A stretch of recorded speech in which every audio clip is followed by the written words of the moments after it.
Let's talk about 10 overlooked but crucial features of a bag that some may not consider when purchasing. So let's find out what those 10 features that are overlooked are. Stay tuned.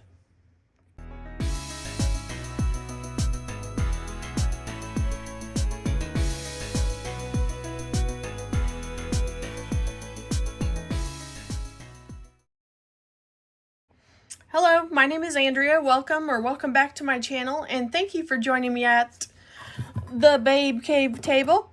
And if you don't mind, subscribe to my channel while you're at it and hit the like button down below. But let's get started in the video. Let's talk about the strap drop length. That is a major one for me because some straps are too short and some straps are too long. We're talking about shoulder, crossbody, those type of bags. And I prefer a certain drop length for a shoulder bag. And the first one would be the MZ Wallace Metro, let me get the tag out, Metro shoulder bag. And this is in the Spangle sequin, in case you're interested in looking for this cute bag. This one has a nice drop, and also the thing with this nylon, it kind of stretches even further if you need it a little more room on the shoulder drop. But I prefer at least a 7 to 9 inch drop. That's comfortable for me. So this one, 9 to 10, perfect shoulder bag drop on this MZ Wallace Metro shoulder.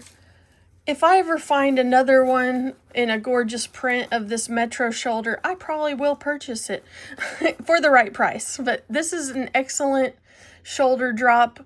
I think that's typical for a lot of people. You want 7 to 11 inches. 7's a little bit tight, so if you have a bigger arm, shoulder area, then you'd probably be comfortable with 9 to 11 inch drop. So that's my strap drop on the shoulder. And then we've got the Coach Cassie, which is undone. And this one has an adjustable crossbody strap. And this one I like to have about, I'm in the 22 to 23 strap drop for crossbody, and I'm 5'6", kind of curvy, mostly, curvy, but those are my numbers that I like for a crossbody. And honestly, crossbody is easier to adjust because of all the options you have.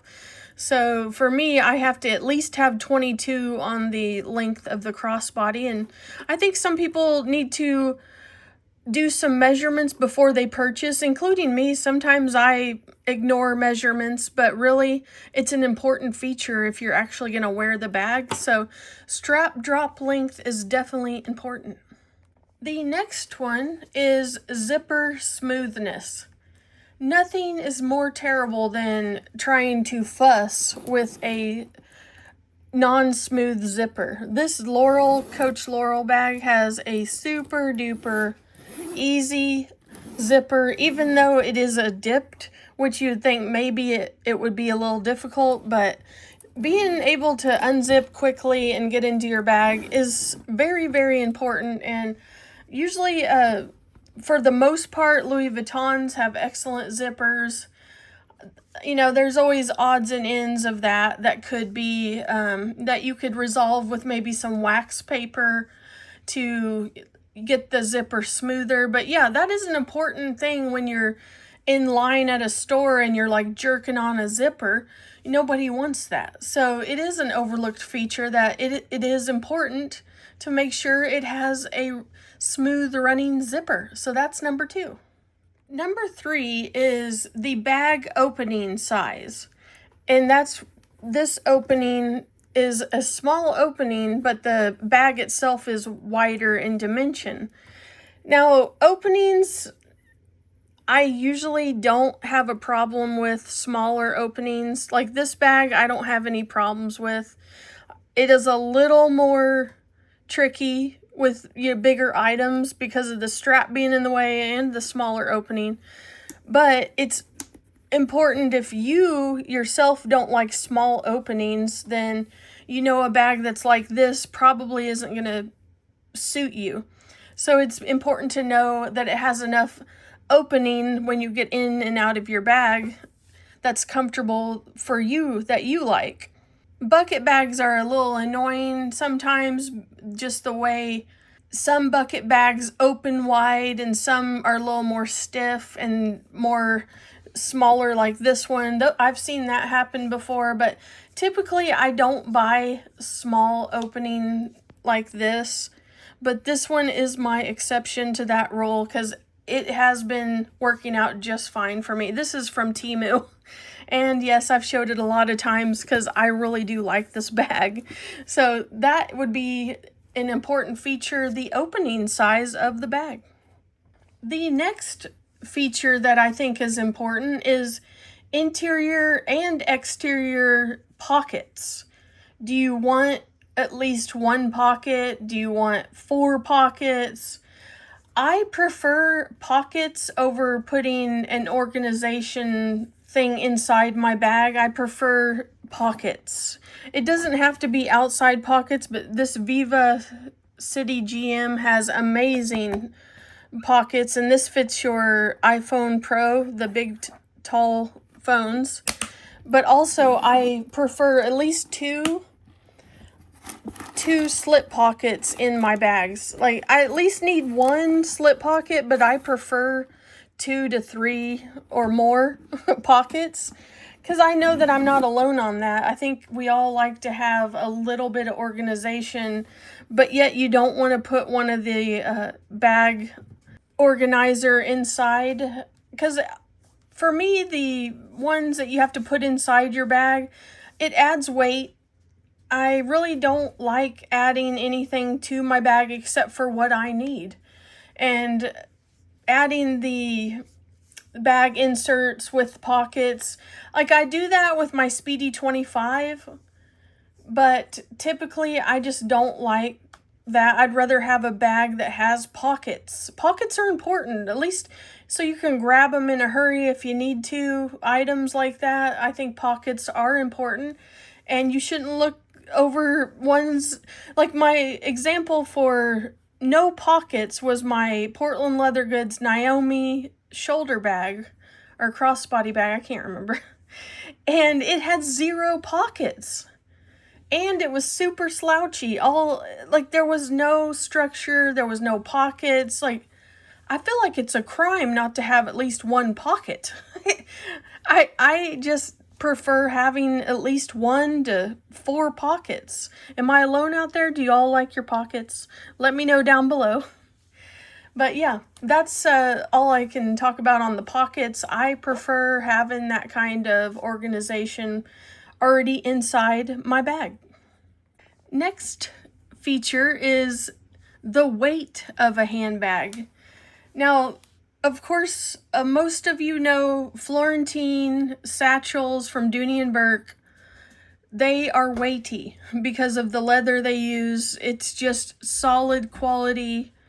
The hardware is that gold-plated hardware. Everything about this is luxe, but it comes with a price. And that is the weight of these bags.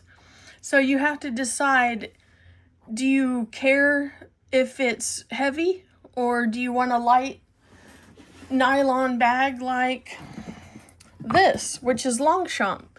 This is super light, but it just has the top handle. And at least with the satchel, it has the straps where you can do shoulder or crossbody. So it does help with the weight of the bag, but sometimes people just want lighter leather or light nylon, and Longchamp has really good nylon.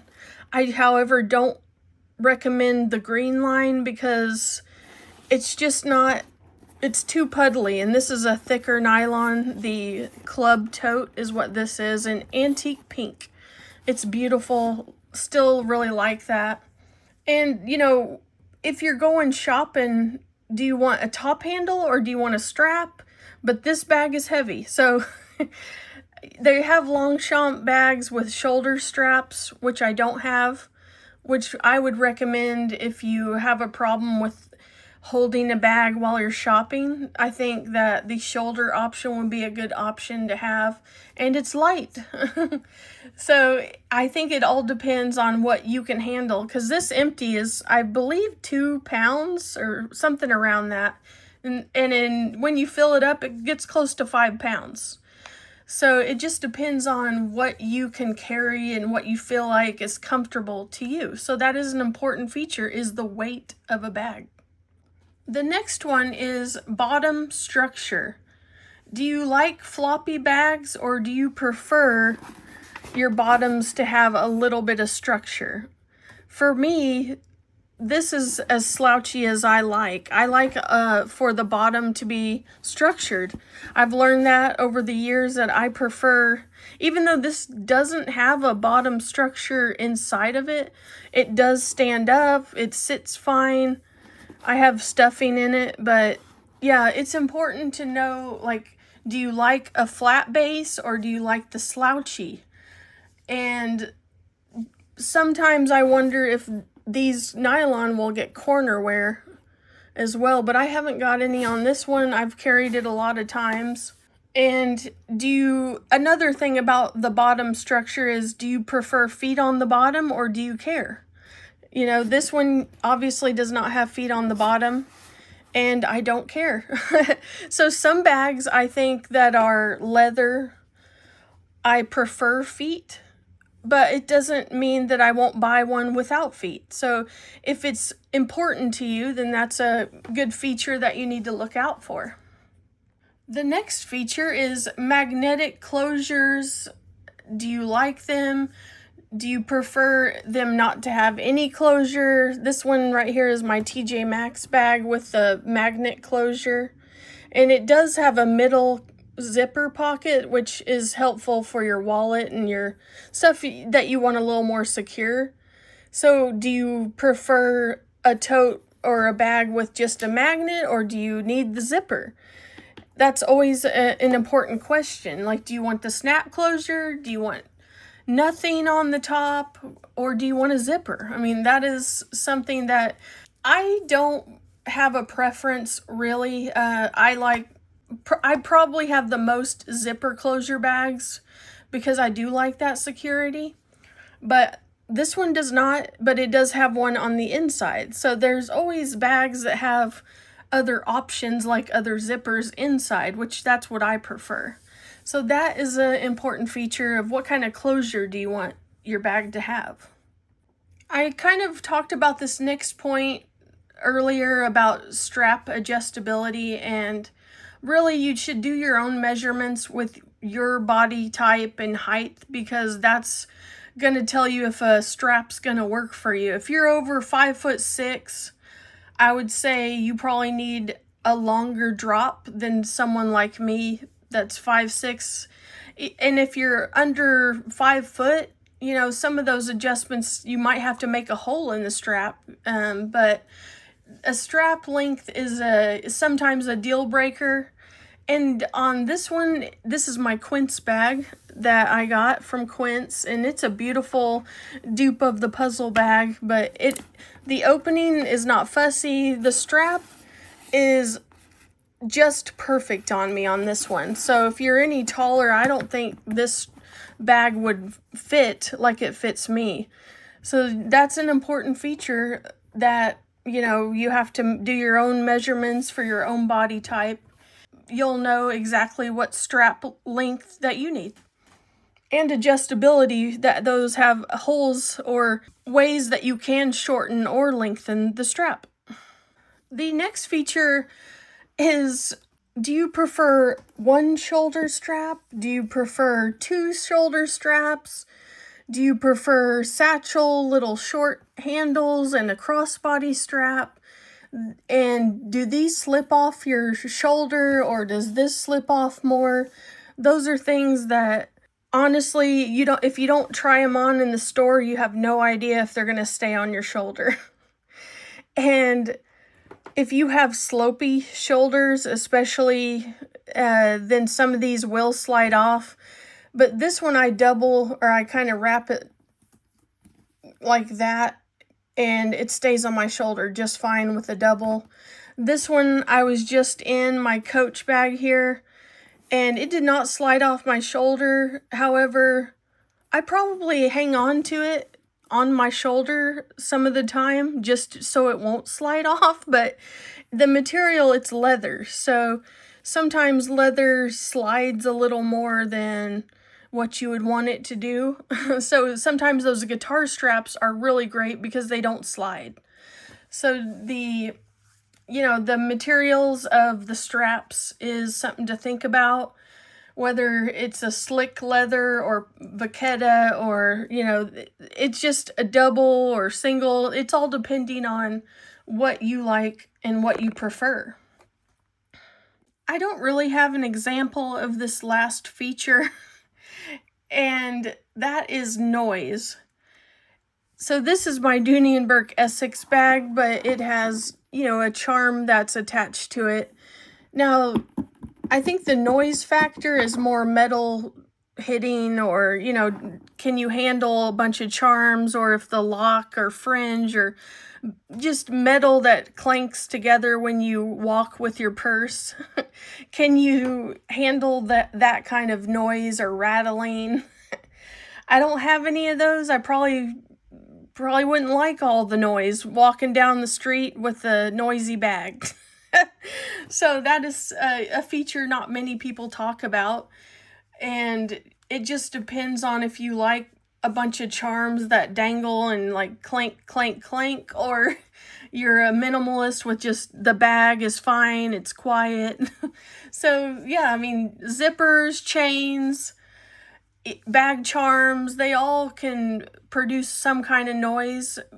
Well, not the leather ones, but that's just something that every person either likes the noise and the ching-chang noise, or you just want it to be a quiet walk with your bag. So I thought that was a funny ending to this. Features that no one really talks about, but you probably think about it in your own head or your own collection. And you all know, most likely, if you're watching my channel, what you like and what you don't like. And I just wanted to point out some of these features that maybe not everyone talks about. Another bonus feature here that maybe not a lot talk about is this right here. This keeps your strap, but most bags have two of these little strap keepers. That way, if you gotta adjust it shorter, you got two of these loops here. That's a feature that I think all bags should have, but some just have the one. So that's a bonus that I think that they should have two of these strap keepers, just because I like to keep everything together. I don't like a loose wavy strap. But anyway, I appreciate you all for watching my video. And if you liked this video, give me a thumbs up and tell me what features you have to have, or that you look for that maybe I discussed or I didn't discuss. Leave it down below and tell me what bag drives you nuts that everyone likes. And for some feature that you don't like is on that bag. So let me know down below if you have any of those. And I appreciate you for subscribing to my channel. It's free, and I would love to have you. We're on the road to 3,000 subscribers, so let's get there. And I appreciate you all for stopping by and watching me. But until next video, I will talk to you soon. Bye.